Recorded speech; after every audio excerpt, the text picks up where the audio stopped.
Oi, bom dia, boa tarde, boa noite, ou Annyeonghaseyo, como dizem na Coreia, que serve para os três idiomas, que serve para os três cumprimentos ao mesmo tempo. Eu sei que eu ando meio sumido aqui pelo meu canal, mas ontem foi um dia bom e eu resolvi aparecer um pouco para comentar e analisar as minhas próprias partidas do torneio da Semana do Turismo de Pelotas de 2022, jogado no domingo, dia 24 de setembro, agora. E convido vocês a analisarem as partidas junto comigo e deixarem seus comentários aqui no canal, por gentileza, serão muito bem-vindos. Bem, eu vou fazer um resumo do campeonato e apenas apresentar três partidas que foram as mais significativas e espero que vocês se divirtam aí, tanto quanto eu daqui.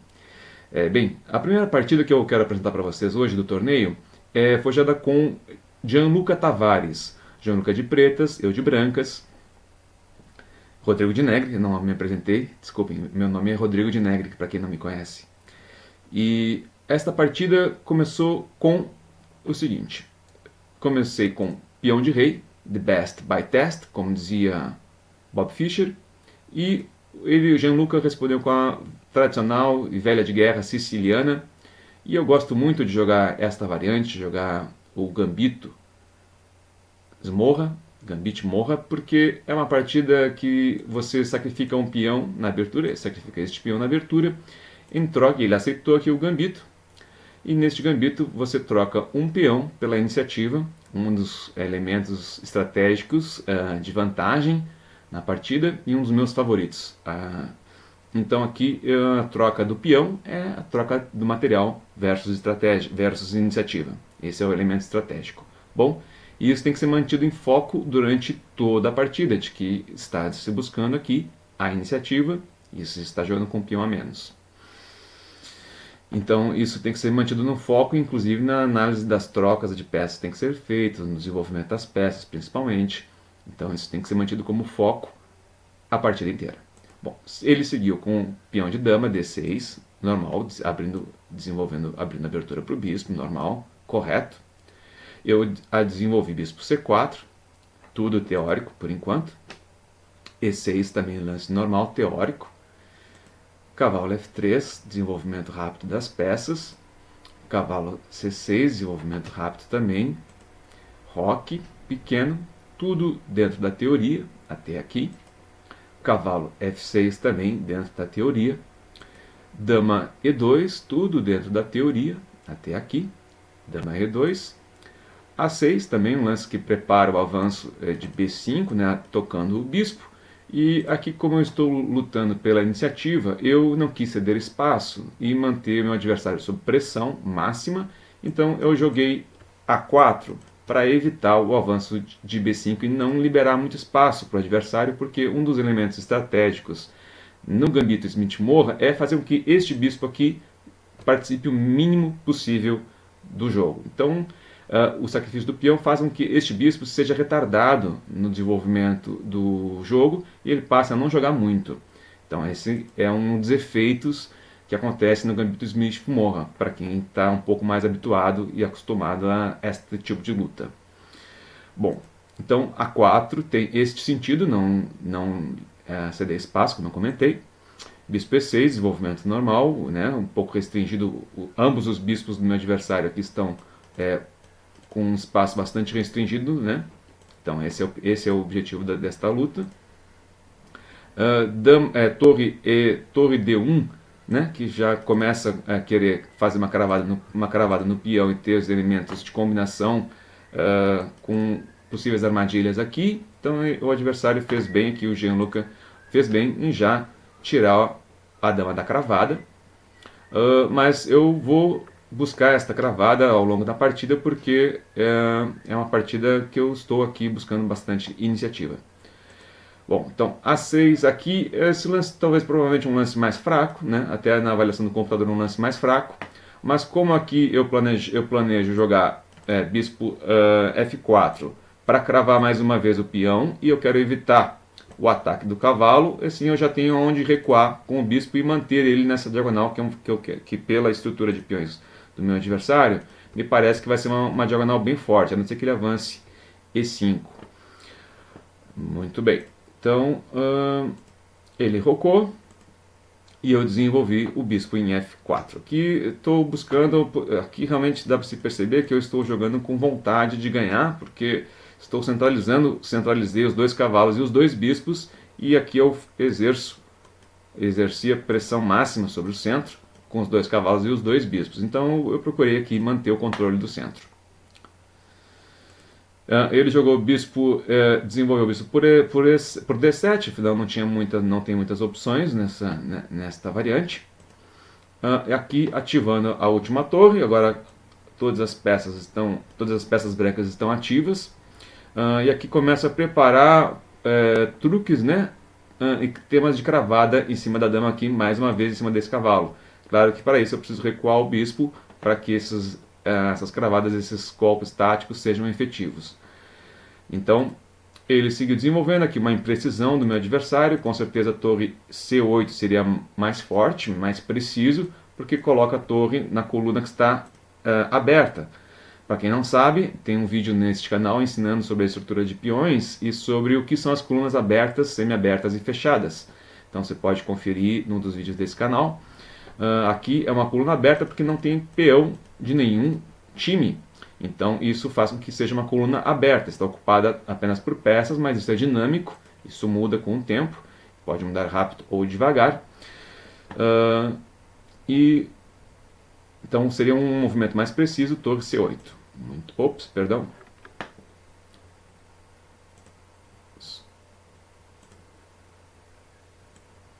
Deixa eu voltar para o ponto que estávamos. Ok.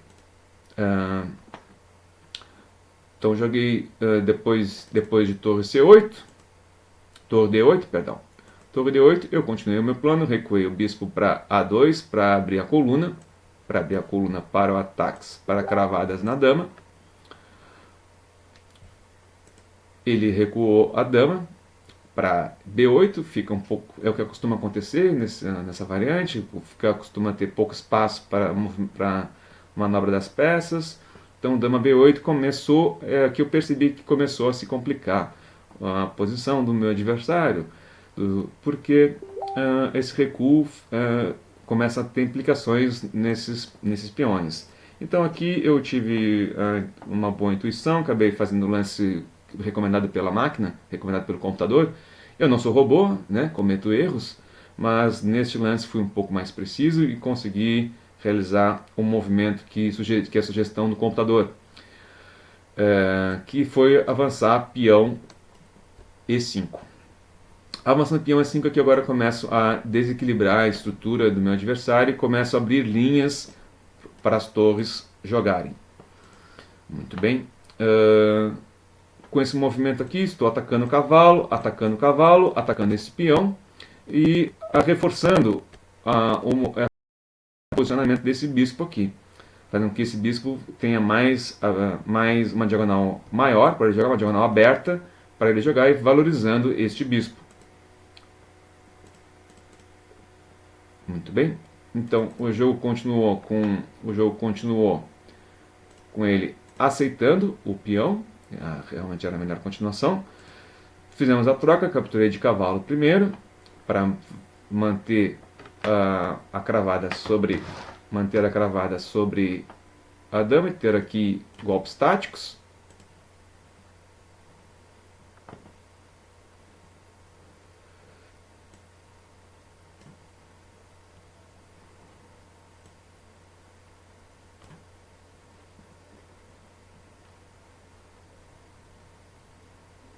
Perdão, desculpem, deixa eu cliquei aqui, cliquei aqui, pronto, voltei para o ponto, perdão, agora eu vou retomando ao ponto em que eu havia parado.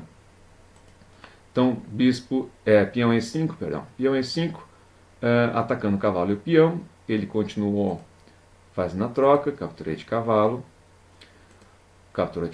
e agora sim consegui, por sorte aqui, realizar e concentrar o bispo numa ótima posição. O bispo agora se centralizou, ataca a rainha aqui, ataca o cavalo e aqui um bispo ficou um pouco mais forte. Ele recuou com a dama, protegendo a dama. Bom, aqui talvez esse não seja um bom lance, como a própria máquina, a própria engine já sugere. Um lance, um erro. Um lance impreciso e, na verdade, um erro. Tudo bem, mas como aqui eu estou jogando com pessoas e não com robôs, não com máquinas, não com a engine, então eu faço alguns lances mais humanos que são, do meu ponto de vista, para desequilibrar a posição. E aqui minha intenção com este movimento era o seguinte: avançar mais uma vez, atacando o cavalo, removendo a defesa deste bispo e começar a concentrar o ataque sobre este bispo aqui. Inclusive estava com algumas ideias de sacrifício aqui que eu não vou comentar agora, porque, enfim, eu não gosto de revelar todos os meus planos de uma vez só, porque afinal de contas estamos aprendendo a jogar xadrez dia a dia, não é mesmo? Então ele avançou B5. E isso costuma acontecer muito na história dos esportes, não só no xadrez, mas em outros esportes também. Quando um adversário faz um lance que é impreciso, aconteceu na partida Supi e Magnus Carlsen, Luiz Supi e Magnus Carlsen, uma excelente partida, acho que todos conhecem a fama e a glória dessa partida. O gêmeo brasileiro Luiz Supi venceu o campeão mundial Magnus Carlsen numa partida brilhante, sensacional, em que ele comete um pequeno erro, uma pequena imprecisão num certo ponto, para justamente buscar o ataque, e como resposta o Magnus Carlsen também comete uma grande imprecisão. O gráfico faz, inclusive, dá um pico de inversão, há uma inversão no gráfico, na análise do gráfico, mostrando que isso costuma acontecer bastante na história do esporte. Quando um adversário comete uma imprecisão buscando uma iniciativa, é comum que o adversário responda com uma imprecisão também, para como contrabalancear, como contra-ataque, o que às vezes não é muito bem recomendado.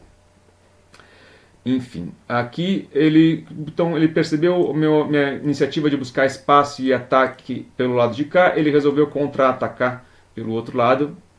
Não sei se seria nesse momento tão efetivo, porque ele gasta mais um lance ainda. Ambos gastamos mais um lance para atacar o cavalo, só que eu ataco o dele primeiro. Então veja como seguiu. Eu ataquei o cavalo dele primeiro, ele resolveu defender. Talvez a máquina sugere que isso seja um erro. Talvez o melhor tenha sido jogar, inclusive, A6 e bloquear o avanço do peão.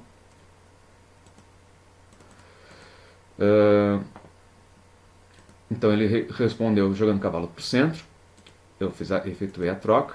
E era um pouco o que eu queria realmente, que abrisse essas colunas para que este sim era o meu plano. Agora mostrando para vocês qual era o meu plano: abrir aqui as colunas para que as três peças da base, que estão aqui muito bem posicionadas na base, tivessem um longo alcance de ataque. Afinal, aqui não é a posição chamada canhão de Fischer, mas o que as torres fazem é jogam como canhões, atacam à distância. Então aqui a rainha também está bem posicionada desde o princípio como uma peça de base que ataca à distância. Então era o que eu queria, destruir essa barreira de peões no meu adversário para que abrisse o espaço para o ataque dos canhões. Espero que tenha ficado claro para vocês agora o meu plano. Continuando, uma bela partida, uma partida amadora. Afinal, comentando não passou, o torneio era de nível amador, né? Tinha apenas do meu nível, né? Apenas mestres nacionais participando, não tinha nenhum mestre FIDE e nenhum mestre internacional ou grande mestre. Então eu realmente consegui ter mais chances por causa disso. Então continuei aqui. Realmente eu me arrependo bastante desse lance aqui. Foi um lance ruim, errado. E aqui com certeza seria melhor ter jogado mais simples e ter tomado direto aqui. Agora era o momento de simplificar, né? Já tinha conseguido obter a vantagem estratégica no desequilíbrio desses peões, e aqui realmente com uma vantagem de 3 pontos, segundo vocês podem ver pela barrinha e pelo gráfico aqui, né? Vocês podem ver que está dando uma vantagem para as brancas significativa. E a engine indica 3 pontos de vantagem para mim nesse momento.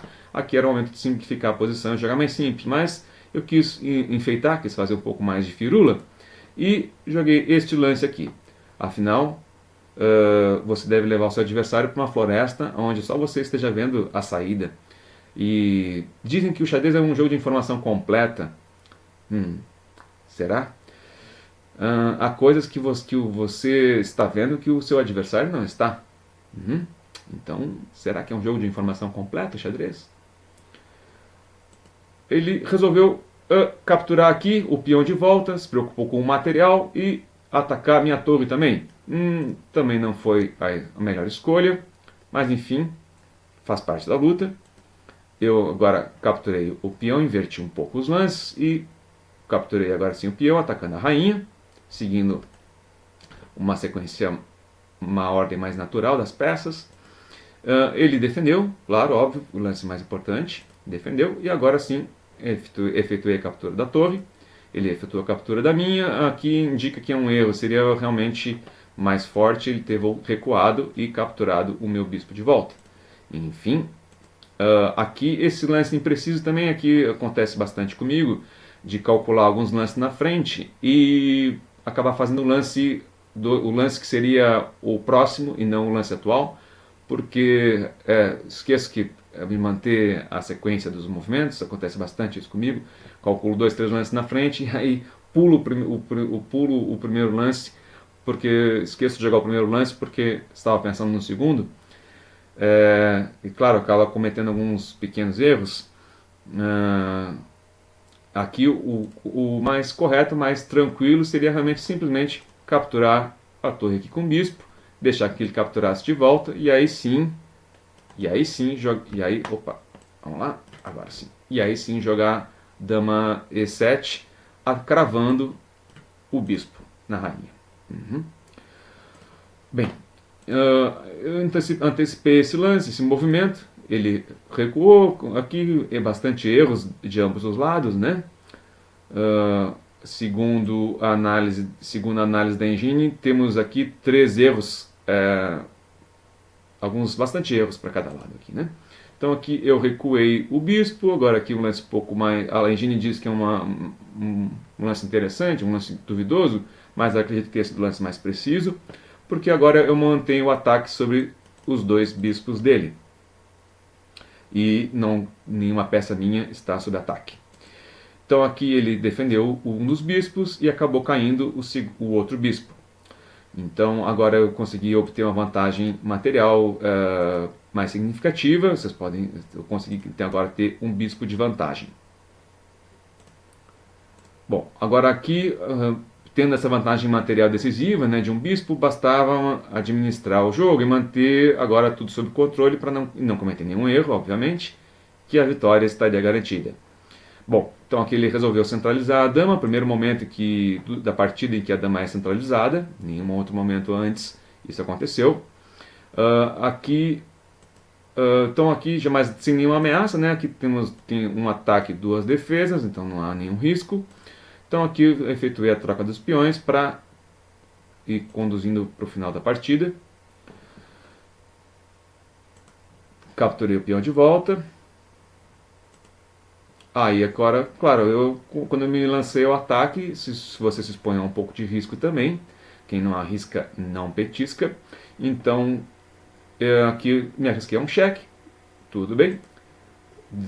Protegi o rei. Não corro mais muitos riscos, o meu rei está na Casa Branca, nem o bispo dele conseguirá me atacar, porque estou em uma Casa Branca, então não tem como me atacar nesta posição, mesmo a torre dele não seria efetiva, então aqui tudo está tranquilo. Ele recuou o bispo para o lugar mais forte, então resolveu solidificar e fortalecer a sua posição. Poxa vida, desculpem. Como vocês podem ver, eu não tenho muita prática em fazer e mostrar vídeos das minhas partidas. Agora sim voltei ao ponto, continuando.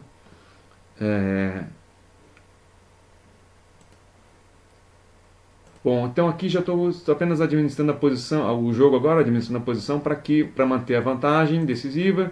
Então aqui não tem mais ameaça, agora ameaça aqui na torre. Avancei, defendendo o peão também. A ameaça era na torre na torre e no peão. Então agora o movimento de torre defende as duas coisas. Ele abre a casa para respiro do rei.